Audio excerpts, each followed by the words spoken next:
The toilets. Each toilet consists of a flushing commode, a wash basin with a supply of hot or cold water and complete with a mirror. Bolting of the toilet doors illuminates the toilet occupied sign at convenient locations in the cabin to notify other passengers to refrain from rushing to use these. Instead of the conventional fasten seat belt sign, the toilets have returned to cabin display that comes on simultaneously with the fasten seat belt sign of the cabin. These toilets are normally constructed with fireproof material, and in addition to that, these are fitted with self-initiating fire extinguishers that activate by a slight rise of temperature and/or generation of smoke inside the toilet. The galleys.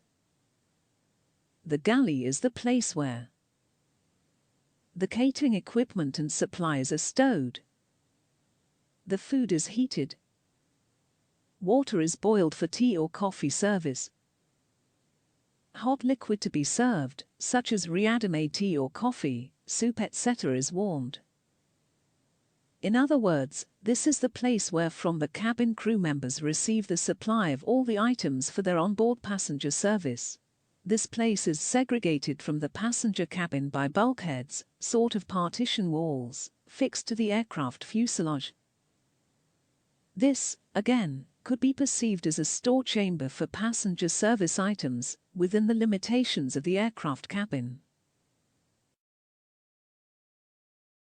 Each galley contains a number of cupboards and drawers to accommodate various catering supplies. There are some pre-designed repositories for housing certain catering equipment in such a way that those remain unmoved even in turbulent weather. All galley equipment could be mechanically locked at their respective positions so that those do not get displaced by even very severe jolts. There might be more than one galley in an aircraft depending on the maximum number of passengers the aircraft can carry, on the logistics of its manufacturer, and the option of the airline operating it. Cabin crew stations. Cabin crew station is the location where an individual cabin crew member is posted. The allocated cabin crew member has to occupy the crew seat at that station, as long as the fasten seatbelt sign is on. These are normally located adjacent to emergency exits. However, certain aircraft have some exceptions, where these are not exactly adjacent to an emergency exit, but quite close to it. Cabin crew seats. These are called jump seats, because the spring-loaded base of these seats folds back and flushes with its headrest as soon as the occupant leaves the seat. All these seats are fitted with a pair of seat belts and a pair of spring-loaded self-retracting shoulder harnesses, provided as an extra safety device for cabin crew members. The intercommunication system. The intercommunication system, commonly known as intercom, consists of a handset and some call buttons. The call buttons are located either on the cabin crew panel or on the handset itself, depending on the type of the aircraft. The number of such call buttons equals the number of stations to be called. Additional amenities available at the cabin crew in charge's station. The cabin crew in charge has much more responsibilities than the other cabin crew members and is justifiably bestowed with further facilities in addition to all the aforementioned facilities to discharge his or her duties effectively. Cabin lighting switches.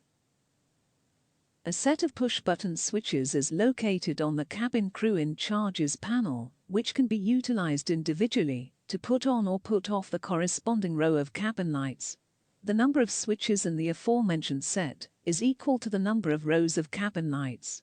In addition, there is another set of similar-looking switches to increase or decrease the intensity of different rows of lights. As such, by applying the relevant switches from the two aforesaid sets of switches, a collective light intensity could be achieved to suit each necessity and satisfy every mood of the passengers, viz., dining, relaxing, sleeping, conversing, etc. the Evacuation Command Switch, EVAC. This switch is punched to activate the signal to command all cabin crew members to initiate the evacuation procedure by the cabin crew in charge. The emergency light switch. This switch, when punched, illuminates all the emergency lights simultaneously. The music switch. This switch puts on or off the pre-recorded music played in the cabin. Another switch or knob located near the music on and off switch adjusts its volume. The water quantity gauge. The water, used for all purposes other than consuming, is stored in a tank normally positioned under the cabin floor. The stored water is pumped up, or supplied under pressure, in the galleys and the toilets. Before undertaking a flight, it is one of the mandatory duties of the cabin crew in charge to check the water quantity present inside the tank. The minimum acceptable quantity of water is 3/4, or 75%, of the full capacity of the tank. In case the water quantity is detected below the aforementioned level, T0 HEMATA has to be reported to the departure engineer for replenishing the same.